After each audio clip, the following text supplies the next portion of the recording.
Message ordering paradigms. First இந்த distributed computing டேர்ம்ஸில் message எந்த இடத்துல யூஸ் ஆகுது அப்படின்னு பார்த்தீங்கன்னா, இந்த டிஸ்ட்ரிபியூட்டட் கம்ப்யூட்டிங்கில் நிறைய ப்ராசஸ் கம்யூனிகேட் பண்ணி ஆகணும். அந்த கம்யூனிகேட் பண்ணும்போது மெசேஜஸ் மூலிமா தான் கம்யூனிகேட் பண்ணும். ஸோ ஒவ்வொரு ப்ராசஸும் ஒரே சிஸ்டமில் இருக்கணும்னு அவசியம் இல்லை. பல சிஸ்டமில் பல லொக்கேஷனில் இருக்கலாம், பல நோட்ஸில் இருக்கலாம். ஸோ இது எல்லாமே மெசேஜ் பாசிங் மூலியமாக தான் டேட்டா ட்ரான்ஸ்ஃபர் பண்ணிக்கும்.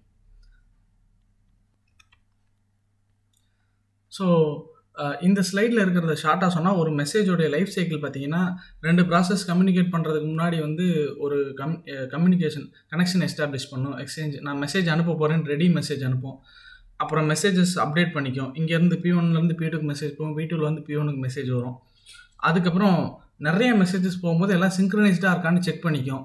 இது எல்லாம் முடிச்சதுக்கப்புறம் இதுக்கு நடுவில் எங்கேயாவது எரர் நடந்துச்சுன்னா அந்த எரரையும் ஹேண்டில் பண்ணும். இது வந்து ஜஸ்ட் மெசேஜ் கம்யூனிகேஷன், அவ்வளோதான். இப்போ இந்த மெசேஜஸ்லாம் எங்கெல்லாம் போகும் அப்படின்னு பார்த்தீங்கன்னா, எய்தர் P1லேருந்து P2, அதாவது ஒரு ப்ராசஸ்லேருந்து ஒரு ப்ராசஸ்க்கு போகலாம், இல்லை ஒரு மெயின் ப்ராசஸ்லேருந்து எல்லா ப்ராசஸ்க்கும் போகலாம், ப்ராட்காஸ்ட் மெசேஜ் மாதிரி. இல்லைன்னா ஒரு ப்ராசஸ்லேருந்து மற்ற ப்ராசஸோட சப்செட் ப்ராசஸ்க்கு போகலாம். ஸ்பெசிஃபிக்காக இந்த நோடோட இந்த சைல்டு நோடுக்கு போ அப்படிங்கிற மாதிரி மெசேஜ் பண்ணலாம். ஸோ இது எல்லாமே சாத்தியம். இந்த எல்லா கைண்ட் ஆஃப் மெசேஜஸும் டிஸ்ட்ரிபியூட்டட் கம்யூனிகேஷனில், டிஸ்ட்ரிபியூட்டட் கம்ப்யூட்டிங்கில் நடக்கும். இப்போ ஃபார் எக்ஸாம்பிளுக்கு இந்த ஒரு பேங்கிங் சிஸ்டம் எடுத்துக்குவோம். கஸ்டமர் வந்து ஒரு $500 வந்து அக்கௌண்ட் ஏலேருந்து பிக்கு வந்து மாற்றணும்னு மொபைல் ஆப்பில் இருந்தோ இல்லை சிஸ்டமில் இருந்தோ ரெக்வஸ்ட் கொடுக்குறாரு அந்த பேங்கிங் வெப்சைட்லேருந்து. இப்போ அந்த பேங்கிங் சர்வர் வந்து ரிசீவ் பண்ண இந்த மெசேஜ் ரிசீவ் பண்ணோடனே அப்போ என்ன பண்ணும், நோடு 1, அந்த நோடு 1ல் இவரோட அக்கௌண்ட் இருக்குன்னு வச்சுக்கோங்க ஒரு எக்ஸாம்பிளுக்கு. அதில் போய் 500 டெபிட் பண்ண சொல்லி ஒரு மெசேஜ் அனுப்பும். அப்புறம் இவர் எந்த அக்கௌண்ட்டுக்கு ரிசீவ் பண்ணுறாரோ அந்த அக்கௌண்ட் வந்து வேறு பேங்காக இருந்துச்சுன்னா அந்த நோடுக்கு, அந்த பேங்க்கில் இருக்க நோடுக்கு இது ஒரு மெசேஜ் பண்ணும். இப்போ அந்த பேங்க்கில் இருக்க நோடு என்ன பண்ணும், 500 கிரெடிட் பண்ணிடும் அப்படிங்கிற மெசேஜை ரிசீவ் பண்ணிக்கும்.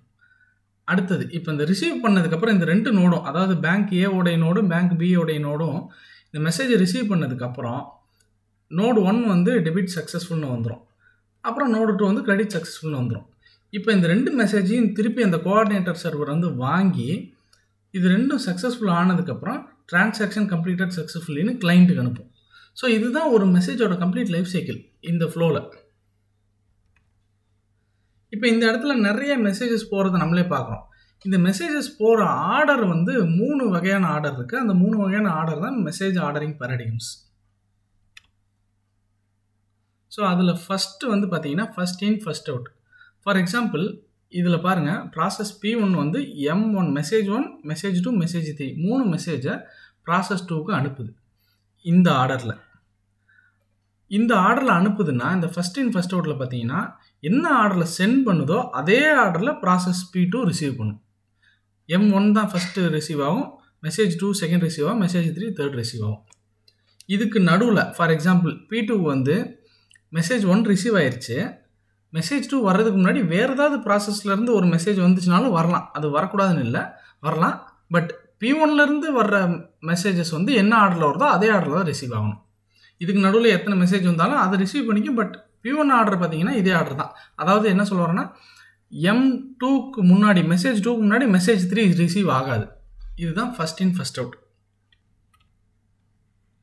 அடுத்தது கேஷுவல் ஆர்டரிங். அதாவது ஒரு மெசேஜ் வந்து இன்னொரு மெசேஜை டிபெண்ட் பண்ணி இருக்குது, இல்லைனா ஒரு மெசேஜ் வந்து இன்னொரு மெசேஜ் அஃபெக்ட் பண்ணுற ஸ்டேட்டில் இருக்குது அப்படின்னா, அப்போ வந்து ஃபஸ்ட்டு மெசேஜ் 2 ரிசீவ் ஆகிறதுக்கு முன்னாடி மெசேஜ் 1 ரிசீவ் ஆகணுங்கிற கண்டிஷன் இருந்துச்சுன்னா எல்லா ப்ராசஸும் மெசேஜ் 1 ஃபஸ்ட்டு ரிசீவ் பண்ணிடணும். அதாவது எந்த ப்ராசஸ் சென்ட் பண்ணுதோ அது மெசேஜ் 1 கண்டிப்பாக ஃபஸ்ட்டு சென்ட் பண்ணிடணும், அப்புறம் தான் மெசேஜ் 2 சென்ட் பண்ணணும். அதே மாதிரி ரிசீவ் பண்ணுற ப்ராசஸும் மெசேஜ் 1 ரிசீவ் பண்ணிட்டு தான் மெசேஜ் 2 ரிசீவ் பண்ணணும்.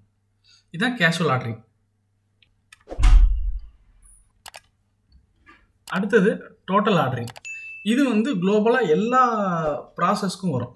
இப்போ வந்து P1 P2 வந்து நிறைய மெசேஜஸ் சென்ட் பண்ணிக்கிட்டே இருக்குது அப்படின்னு வச்சுக்கோங்களேன்.